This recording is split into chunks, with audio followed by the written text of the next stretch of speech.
hoja 37, Carisha A, último renglón en la segunda palabra, donde están los dos puntos. La Mishnah nos había dicho que el rey Munbaz, dentro del grupo de aquellos que fueron recordados para alabanza por sus actividades y acciones que hicieron en honor al Bet HaMikdash, nos contó que el rey Munbaz, él había mandado a fabricar todas las manijas y asas de los utensilios que se utilizaban en el día de Kippur, las mandó a fabricar todas de oro. Pregunta la Gemara, ¿por qué no hicieron a los utensilios mismos todos de oro? ¿Por qué solamente se limitó a sus mangos? ¿Acaso es posible decir que Munbaz, quien era rey, no tenía la capacidad económica de poder fabricar todo el recipiente de oro? Entonces, ¿por qué él hizo solamente las manijas y mangos de los utensilios de oro? Amar Abaye Beyadot Sakinim nos dice, efectivamente es posible que todos los recipientes los habían hecho o ya estaban incluso fabricados en oro, pero aquí se está refiriendo específicamente a los cuchillos, y los cuchillos nosotros solamente podemos hacer sus mangos de oro, ya que el filo no es posible hacerlo de oro, ya que el oro no es tan rígido y firme y fuerte como para poder utilizarlo para cortar. Por lo tanto, se tuvo que limitar a solamente los mangos de ellos de fabricarlos en oro. Mitive, pregunta la Gemara. Af hu asa kane kelim, beogne kelim, beyadot kelim, beyadot sakinim, shel yom kippurim, shel zahab. Dice la Gemara, tenemos un inconveniente a esta respuesta. En la Braitá está escrito claramente que él hizo kane kelim. Kane serían los pies, las bases de los utensilios. Tenemos, por ejemplo, como una especie de fuentes, y esas fuentes donde ponían ahí adentro la minjá, la sémola para la ofrenda, ¿sí?, de minjá, y la base, el pie que sostenía este recipiente, eso mandó a fabricarlo de oro. Esos son karne kelim. También ogne kelim, los bordes. Habían recipientes que terminaban con bordes hacia afuera. Mandó a hacer los bordes de los recipientes de oro. Beyadot kelim, también las manijas o asas de recipientes las mandó a hacer de oro. Beyadot sakinim shel kippurim, y también los mangos de los cuchillos, todos los utensilios que se necesitaban para el servicio de Yom Kippur. Entonces, claramente nos está diciendo aquí que aparte de los mangos de los cuchillos, también las asas y sostenes de otros recipientes también los mandó a hacer de oro. ¿Y por qué solamente los mangos los mandó a hacer de oro y no todo el recipiente, como estábamos planteando anteriormente? Tirguma Abaye Bekateta de Narge Vehatzine. Dice la Gemara, esos otros recipientes en el que mandó a hacer sus mangos y sostenes de oro, también estaban en el mismo estatus que los cuchillos. Eran que se utilizaban para cortar la carne, eran que se utilizaban para cortar la leña del Bet HaMikdash, que eso nuevamente, todos los que son utensilios de corte, no es posible hacerlos de oro, como explicamos anteriormente, ya que no es un metal muy rígido y fuerte. Por lo tanto, ahí se tuvo que limitar solamente a los mangos de estos utensilios de hacerlos de oro y no los recipientes en sí mismos. Y sobre los primeros que nombró, que eran los pies o los bordes que sobresalían hacia afuera, allí nos dice Tosafot y Shenim que todos los recipientes esos ya estaban fabricados en oro originalmente, solo que los pies o los bordes estaban quizás hechos en un metal común. Y a eso Munbaz agregó que también los pies y los bordes estén fabricados en oro. En cambio, estos otros, ¿sí?, es donde nosotros teníamos el interrogante, y que la Gemara nos termina explicando que no era posible hacerlos íntegramente de oro. Continuando con el listado de nuestra Mishnah, la madre de Munbaz HaMelech, la reina Hilani, la reina Helena, había mandado a fabricar una especie de candelabro que dijimos que estaba colgado en la entrada del Hejal, en la entrada del Ulam, del Bet HaMikdash.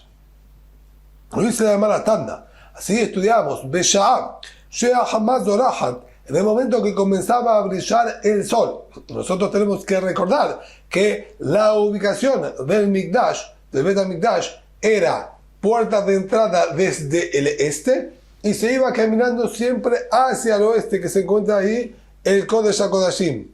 La entrada del Hejal y el Ulam de Bet HaMikdash se encuentra hacia el oeste del Bet HaMikdash. Por lo tanto, en la mañana, cuando el sol salía del este, ni bien se alzaba un poquitito, la luz del sol entraba directamente y daba de frente a la puerta y a la entrada del Ulam y del Hejal del Bet HaMikdash. Y allí era que entonces hacía reflejo los primeros rayos del sol, incluso quizás antes del Netzach Hamá, antes de la salida del sol. Ya cuando la luminosidad es clara y viene obviamente del este, pegan esos haces de luz en este candelabro de oro que había donado y fabricado o mandado a fabricar por Hiranía Malcá. Y nos dice aquí, en el momento que el sol brillaba, Nitzotzot yotzim mimmenna, chispas. ¿Sí? Obviamente no se refiere a chispas en la práctica física, sino destellos de luz se reflejaban de esta menorá. De acuerdo de Imshe y guías de Malkeria Chemay. De esa manera, todos sabían que ya era el horario válido y óptimo para la lectura del Shema, porque esto estaba indicando que el sol estaba saliendo y ese es el momento exacto para decir el Kriyat Shema de acuerdo a la mayoría de las opiniones. Es el momento idóneo y óptimo. Dice la Gemara, tengo un inconveniente con este último dato que estás aquí aportando, que ese era el momento específico para la lectura del Shema. ¿Por qué? Metido. Tenemos escrito en la siguiente paraita algo que aparentemente refuta esta información. La persona que lee en la mañana el Kriyat Shema, la obligación de Kriyat Shema es una vez a la mañana y una vez a la noche. La obligación de Kriyat Shema de la mañana, quien la lee conjuntamente con la gente del Mishmar, con los Kohanim, que tienen su guardia de trabajo en ese día, quien lee Kriyat Shema conjuntamente con ellos, lo mismo vean Shema Amad, o quien los lea con los Anshe Ma'amad. Los Anshe Mishmar son los Kohanim que les tocó el servicio diario en el Bet HaMikdash. Los Anshe Ma'amad eran incluso Leviim e Israelim, que también fueron designados para estar presentes en el momento que se realizaba el Korban Tzibur, la ofrenda diaria del Tamid. Ellos tenían que proceder a ayunar, lectura especial de Sefer Torah todos los días, hacer tefilá por el pueblo de Israel, etcétera, etcétera. Quien lee Kriyat Shema con ellos, ¿sí? Es decir, o con la gente del Mishmar, que son los Kohanim, o con la gente del Ma'amad, no pudo salir con su obligación leyéndola en el momento óptimo, que es cuando sale el sol. ¿Por qué no? Los Kohanim del Mishmar, ellos anticipan la lectura de Kriyat Shema a la salida del sol. ¿Por qué la adelantan tanto tiempo? Porque ellos se tienen que ocupar del Korban Tamid y tienen miedo que el Korban Tamid les ocupe mucho tiempo por algún inconveniente que pueda surgir o presentarse y se vaya al horario de Kriyat Shema, que son las primeras 3 horas del día. Por lo tanto, para evitar la pérdida de Kriyat Shema, ellos anticipaban el Kriyat Shema al momento óptimo, que es cuando sale el sol. Lo leían un tiempo antes y de esa manera se aseguraban que la misión de Kriyat Shema la cumplen, si bien no en el mejor momento, pero sí la están cumpliendo. Entonces, quien lee el Shema con la gente del Mishmar no va a estar cumpliendo con la lectura de manera óptima. A eso se refirió cuando dijo no salió Jobató, no salió con su obligación de leerlo de la mejor manera. Lo mismo, quien lo lea con la gente del Mahamad, esto como dijimos, grupos de Kohanim, Levim e Israelín, que tenían que estar presentes en el momento que se hacía la ofrenda del Tamid. Ellos, la lectura de ellos era más tarde del Netz HaHamá, era pasado el Netz HaHamá, dentro de las 3 horas como corresponde, pero era más tarde. Por lo tanto, quien lee con la gente del Mishmar o quien lee con la gente del Mahamad no cumplen con la mitzvah en el momento óptimo y más preciso para recitarlo. Entonces, ¿qué tú me estás diciendo? Que este Nibreshet, esta donación, este candelabro de oro que donó Ilanía Malká, servía para anunciar a través de sus destellos y reflejos que es el horario de Shema, si ni los del Mahamad ni los del Mishmar decían el Kriyat Shema en ese horario. Amar Abaye, Leshear Amadi Yerushalayim. Dijo Abaye, la respuesta es muy sencilla. Esto servía para indicarle y anunciarle a los demás habitantes de Jerusalén que se encontraban allí, que podían ver los destellos que despedía este Nibreshet, este candelabro, y ellos decían que quería Shema en el mejor momento. Es decir, ni de acuerdo a la opinión, o mejor dicho, de acuerdo al grupo de los Kohanim que trabajan, ni de acuerdo a los Anshe Mahamad, se leía que Kriyat Shema en el momento óptimo. No era para ellos este indicativo. Este indicativo era para el resto de los habitantes de Jerusalén. De ahí hasta tabla. La Mishnah terminó diciéndonos que ella también mandó a fabricar una tabla de oro en la que estaba escrito la Perashá, la porción de la Torah referente a la Sotá, para que el Kohen, cuando se presentaba esta situación, que él tenía que copiar los Pesukim de la Torah, no se tenga que molestar en mover y trasladar un Sefer Torah, sino tenía para copiarlos de esta tabla que preparó Ilanía Malká. Se llamará Shemat Binah. Podemos entonces deducir y aprender de aquí que está permitido, ¿sí? Es un punto de debate que está en el Tratado de Gitín, si se pueden escribir porciones de la Torah, Pesukim enteros, sin escribir el resto de la Torah, si esto está permitido o no, si solo se escribe toda la Torah, ahí la Torah autoriza, ahí Boreolam nos autoriza, pero si escribimos solamente algunos pesukim está prohibido. De aquí podemos aprender que aparentemente se pueden escribir pesukim sin necesidad de escribir toda la Torah, porque en esta tabla que mandó a fabricar Ilanía Malká estaba escrita solamente 2, 3 pesukim que tienen que ver con la Sotá y no estaba escrita toda la Torah.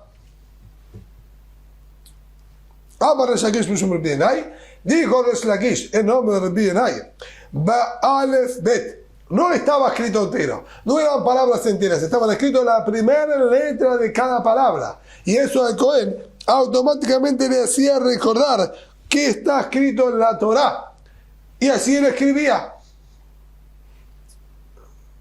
Por ejemplo, escribía la Bet de Bereshit, la Bet de Bara, Bereshit Bara Elohim, después escribía la Aleph, Et Hashamayim, otra vez la Aleph, una E, Ve'et ha'ares, y Vav y He. Así era la manera que estaba escrito. Bet, Aleph, etc. No las palabras enteras. Por eso estaba permitido. Así respondió Resh Lakish. Metive, pregunta la Gemara, está escrito en otra baraita. Nos dice que Shehu Kotev, Ro'e Bekotev, Mashekatu. Cuando el Cohen veía, miraba lo que estaba escrito y copiaba aquello que estaba escrito. Esto que nos dice aquí en la Gemara. Que su Kotev, cuando escribía Ro'e Bejotev, mira y escribe lo que él está viendo, lo que está escrito.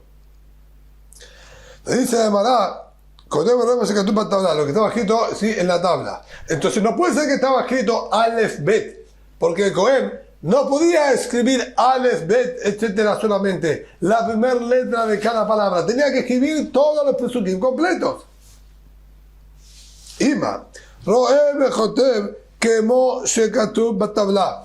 Si no lo dice la Gemara, es verdad que Ilanía Malká mandó a hacer esta tabla. Estaba hecha solamente con las iniciales de las palabras. Sin embargo, esto era suficiente. Él veía la letra y con eso se recordaba la palabra. Y lo que figura ahí, que lo que veía, escribía, la intención es decir, similar a lo que veía, él escribía, pero no estaba escrito todo entero.